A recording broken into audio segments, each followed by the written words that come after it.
I have learned in the last decade or so is that pretty much every human on the planet has an inner critic. I certainly do, and he is here with us today and has a lot to say about this because this is absolutely terrifying. So let's hope that he doesn't interrupt us. All right, let's rewind a little bit. I would like to take you back to the spring of 1995 when I was a painting major in my senior year of art school. A few weeks before graduation, I hung my work for our class's final critique. Now, just to be clear, crits are never much fun, even on a good day, especially for someone like me who never really fit in. My 1990s circa Esprit sweater set did not project enough angst for this particular school. Anyway, my class had seen all of these paintings just a week before, and shockingly, it had actually gone pretty well. In fact, for the first time literally ever, my professor actually loved my work. He said I'd found a new niche. So this quick review of my work was only supposed to be about 10 minutes, but half an hour later, it was still happening, and I was getting absolutely torn apart by everyone, all of my classmates and my professor. What happened to my niche, right? This kind of brutal feedback had been the norm for me at art school, and silver lining, it did teach me how to speak about and defend my work. But in this particular situation, I was not prepared for their complete 180. I felt totally blindsided, humiliated, really, really mad, and then I felt my final straw just sort of break when my professor wrapped things up with this little gem. You should never paint again. A month later, I did in fact graduate, packed up my life, and was settled into my parents' basement. Yeah, let's just say it wasn't exactly an incubator for creative development down there. After years of some really harsh criticism, my self-confidence was completely shot. Slowly but surely, I became very good at not being creative at all. How'd I do it? Well, today I would like to share these techniques with you. This is my simple 5-step plan titled, How to Cut Creativity Out of Your Life Completely. Number 1, dismiss any possibility that you're creative. Are you doing that right now? Have you already told yourself that this talk doesn't actually apply to you because you're not creative? Great, okay, well, you're already on your way, but there are a couple of things you really need to know if you want to nail this. First, understand that self-taught does not count. Creativity can sneak into your life this way, but since you didn't officially study, whatever it might be, well then, you're safe. Even though I went to art school, this totally worked for me too, my degree specifically says Bachelor of Fine Art Painting. So collage, ceramics, writing, anything else I might want to learn on my own would only ever be a cute hobby. Perfect. Secondly, you're going to need to ignore the fact that creativity comes in so many forms. If you realize it also shows up in places like your kitchen or garden, not to mention what creativity can do in the world of science and technology, then you will never get past this first step. When in doubt, just throw out the good old, I can't even draw a stick figure, and call it a day. Okay, moving on. Number 2, when people tell you to give up, do it. My professor told me to quit, and I did. For almost 20 years, I believed you should never paint again as a truth.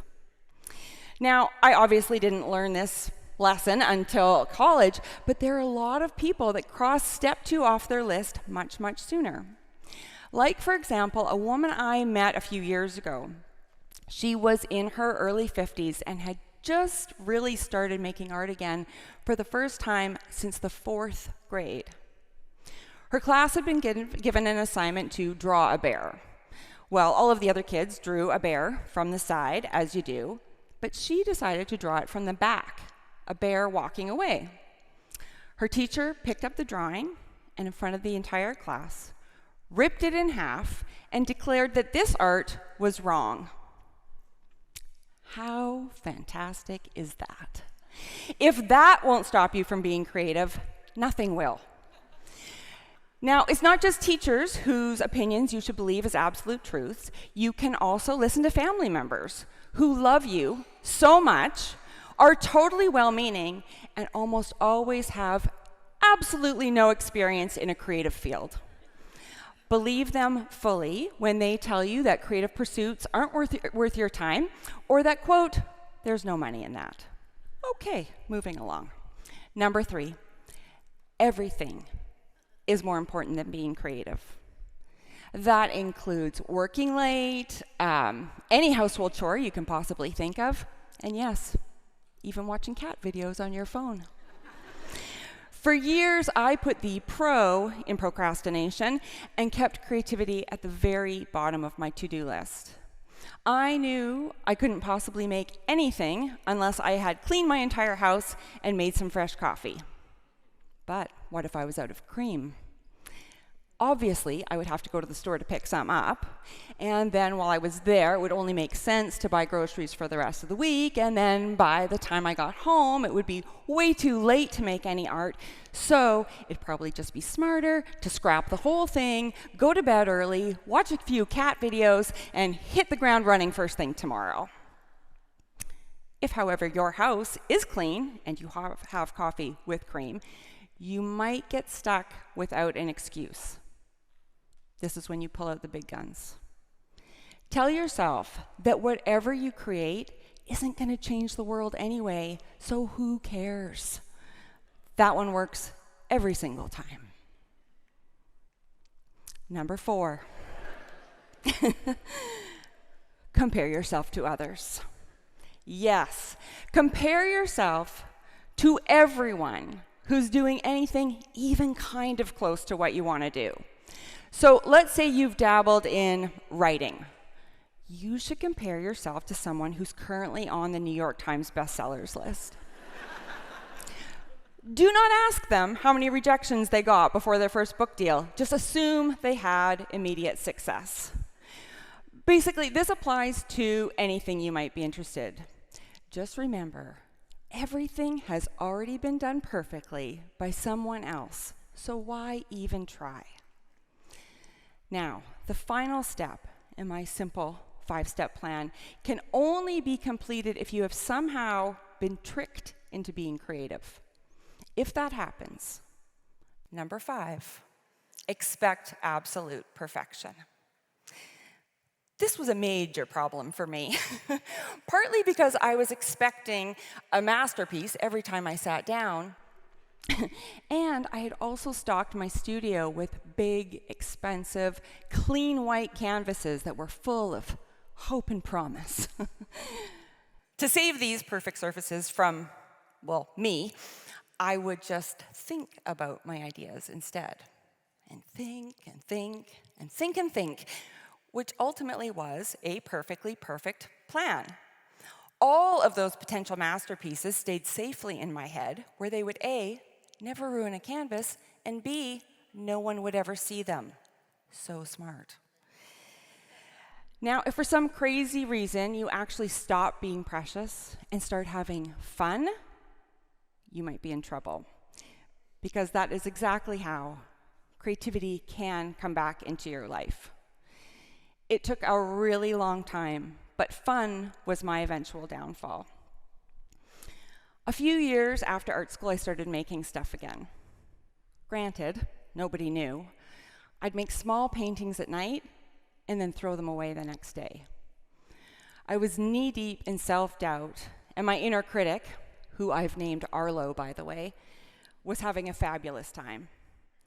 While I was making those secret paintings, I would get so excited because maybe I was finally finding my way out of the fog.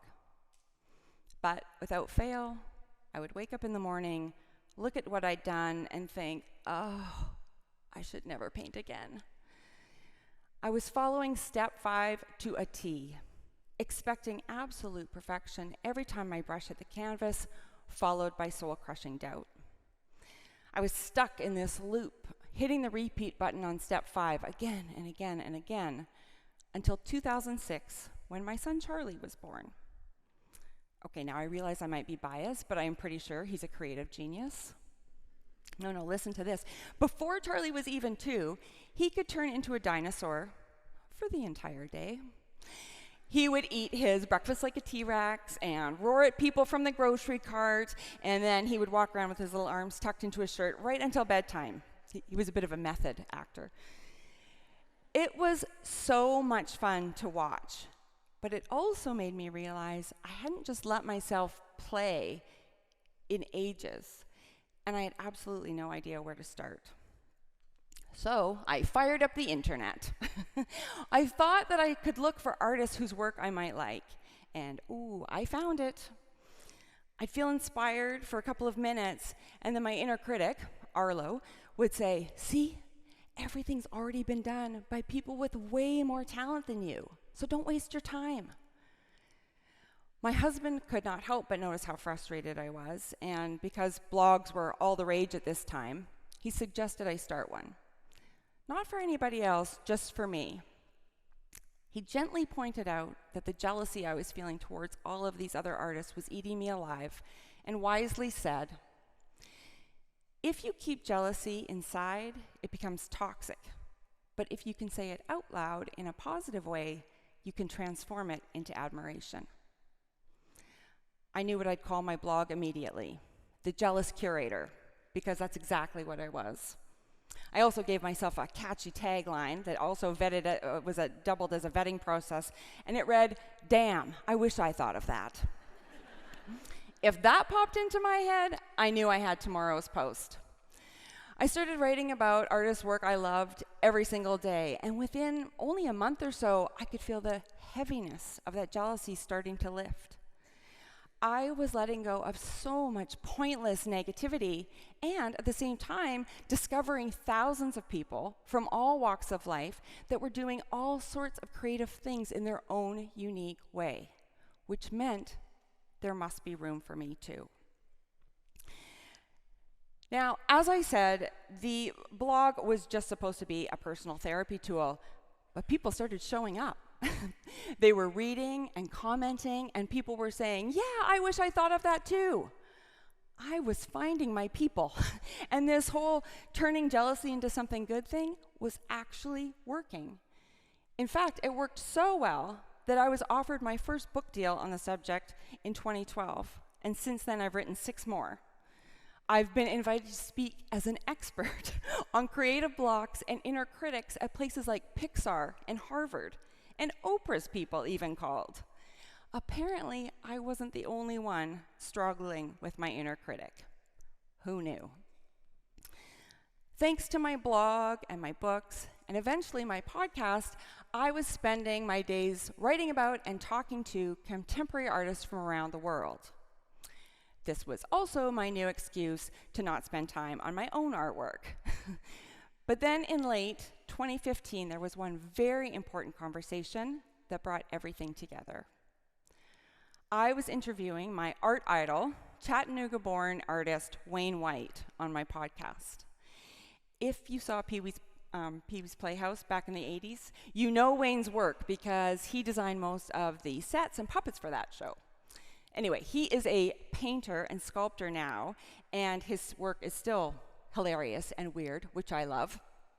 But when he first showed up in Los Angeles with his funny, very often curse word-filled thrift shop paintings, the art world was not convinced. Real art isn't supposed to make you laugh, but Wayne's work does. For example, see, one of my favorite pieces is up there on the top right, and it reads, "Just a picture, shunned by scholars. Now it costs $10,000. During art school, I had always brought humor into my work, but I was told by that same professor, "Look, it's bad enough that you're a woman, but if you try to do humor-based work too, you will never be taken seriously." Anyway, I knew this story about Wayne, so I had to ask what he thought when the critics and galleries said that art couldn't be funny. Wayne's response was perfect and very on brand. Well, he said, well, I just said, fuck it. Now that is how you handle unwanted criticism. It was also the lightning bolt that I needed. Why was I allowing a teacher from 20 years ago to dictate the kind of work I want to make today? I immediately gave myself a 30-day challenge. I would make one collage a day on a scrap piece of paper, not a perfect canvas, and I would fully embrace my hilariousness. I also decided to incorporate paint because it was finally time for You Should Never Paint Again to get tossed out the window. Here's a piece I did on day one. It is titled, Dick had been whispering nonsense in her ear for years, thus making Dick a bit of a dick. That one's dedicated to Arlo. The first day in the studio, I was in there for 8 hours. For the first time since I was a teenager, I was having fun making art. So there I was, 40-something, covered in paint, and suddenly not so sure that cutting creativity out of my life had been such a good idea after all. Oh, I had followed every step in my simple 5-step plan, and it worked like a charm. This plan, however, had been built on extreme self-doubt and a deep fear of failure. Turns out, this plan was, and still is, complete junk. Here's what I finally realized. Since the beginning of time, every single one of us is born with an imagination and a primal urge to make things. Things like fire, and cities, and books and breakfast. Okay, so maybe you haven't let your imagination out to play in a while, but you only need to let it run wild for 10 or 15 minutes a day. That's it. Give yourself a photo a day project or write one haiku every night before bed. Seriously, that is all you have to do. Whether you are drawing or building or baking or inventing, having creativity in your life in any form is important. Give your inner critic a name and tell it to sit in the corner. And then make time for your ideas. Embrace imperfection, flip jealousy on its head, and if anyone tries to convince you that living a creative life isn't possible, well, you know what Wayne would say. Thank you.